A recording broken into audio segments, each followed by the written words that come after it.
വലിയ മുസ്ലിമീങ്ങളാ മുഅ്മിനീങ്ങളാ എന്നൊക്കെ സ്വയം അഭിമാനിക്കുന്നുണ്ടെങ്കിലും ഒരാൾക്ക് എന്തെങ്കിലും ഒന്ന് ചെയ്തു കൊടുക്കാൻ ഒരു നേരം കിട്ടാത്തത്ര തിരക്കുകാരാണെങ്കിൽ അതൊക്കെ ദുനിയാവ് പറഞ്ഞേക്കാൻ പറ്റും, പടച്ചോന്റെ അടുത്ത് പറഞ്ഞേക്കാൻ പറ്റൂലട്ടോ.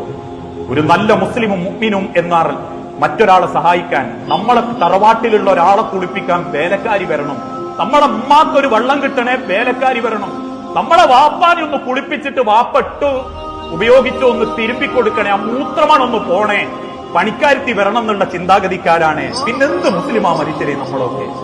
അവനാന്റെ തറവാടിലും ചുറ്റുഭാഗത്തും ഒരു രോഗീനെ കുളിപ്പിക്കാൻ പാലിയേറ്റീവിന്റെ ആൾക്കാർ വരണം, ആ വൾഡിയർമാര് വരണം എന്നൊക്കെ കാത്തിക്കാനുള്ള അത്ര ഈമാനെ നമുക്കുള്ളെങ്കിൽ എന്തു ഗുണാ നമ്മൾ ജനിച്ചതുകൊണ്ടും ജീവിച്ചതുകൊണ്ടും ഈ നാട്ടിനുണ്ടായത്? സ്വന്തം കുടുംബത്തിനെങ്കിലും ഒരു നന്മ ചെയ്യാൻ പറ്റിയിട്ടില്ലേ?